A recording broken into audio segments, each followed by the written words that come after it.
पीछे थोड़ा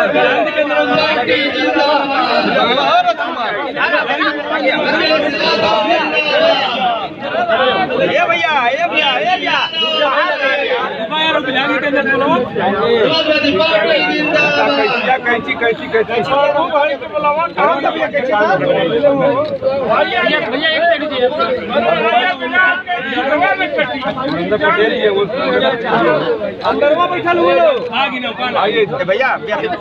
जगह दे दीजिए।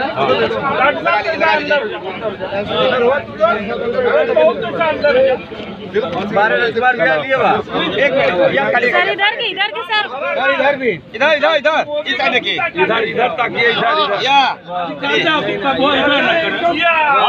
का कार्य करें। और अगली कड़ी में हमारे पूर्व मंत्री और पूर्वांचल के गांधी परम आदरणीय सुरेंद्र पटेल जी का माला पहना करके माल्यार्पण का कार्य करने का कार्य करें। और अगली कड़ी में हमारे चुनाव के प्रभारी परम आदरणीय राम बालक पटेल जी का माला पहना करके माल्यार्पण करने का कार्य करें। अगली कड़ी में हमारे जिले के जिला महानगर हमारे जिले के महासचिव परम आदरणीय आनंद मौर्य जी का भी माला पहना करके और साफा भेंट करके माल्यार्पण करने का कार्य करें। अगली कड़ी में हमारे समाजवादी पार्टी के पूरे जी खबर में भारत का पहनावा संविधानवा बचा लिया बाबूजी।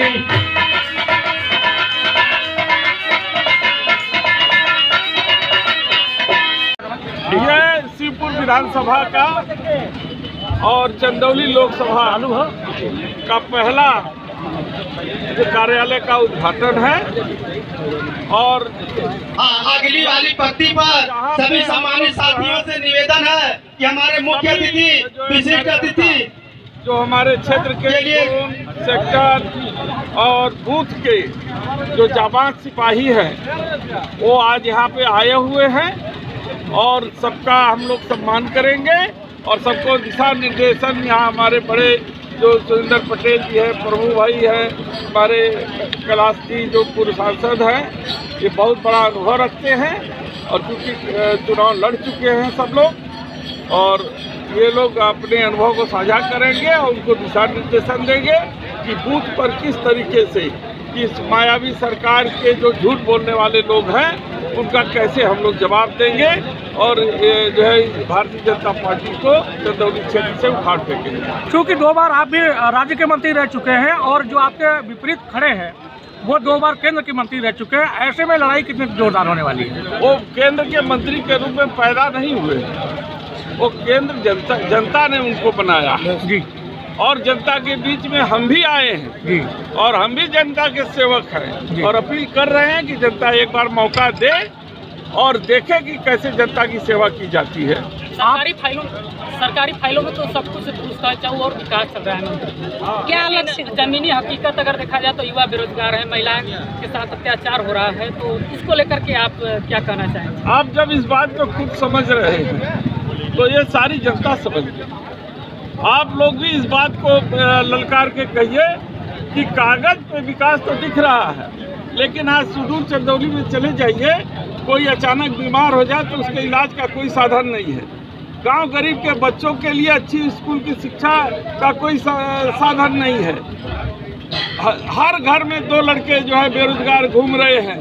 भारी उद्योग मंत्रालय होने के बावजूद एक छोटा सा उद्योग भी चंदौली की धरती पर उन्होंने लगाने का काम नहीं किया है।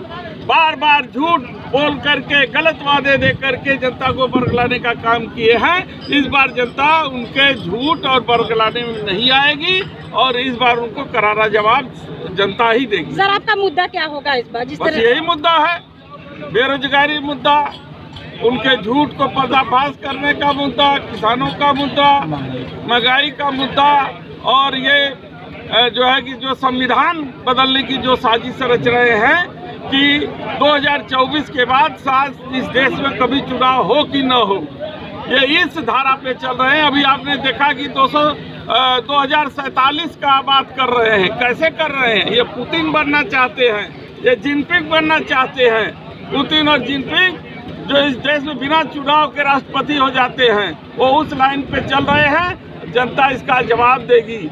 बाबा साहब का जो संविधान है उसमें एक कमजोर आदमी को जो अधिकार उन्होंने दिया है, और उन्हीं के संविधान के नाते गांव का एक कमजोर से कमजोर आदमी गांव का प्रधान होता है और देश का प्रधानमंत्री भी होता है। उस संविधान को लोग कुचलने का काम कर रहे हैं। आरक्षण को समाप्त करने का जो साजिश रच रहे हैं, इसके विरुद्ध जनता खड़ी है और इनको मुंहतोड़ जवाब देगी। वर्तमान में चुनाव अक्सर राष्ट्रवाद या तो राज्यवाद होता जा रहा है, या क्षेत्रवाद पर क्यों नहीं हो रहा है? अगर क्षेत्रवाद पर होना चाहिए तो उसमें वीरेंद्र सिंह जी क्या भूमिका निभाएंगे? कौन सी समस्या को लेकर के जनता के समक्ष कौन सी महत्वपूर्ण समस्या लग रही है कि आने के बाद मुझे सत्ता में? बेरोजगारी से बड़ी समस्या क्या है? संविधान को जो बदलने की साजिश हो रही है, उसका जवाब देने से ज्यादा बड़ी क्या है?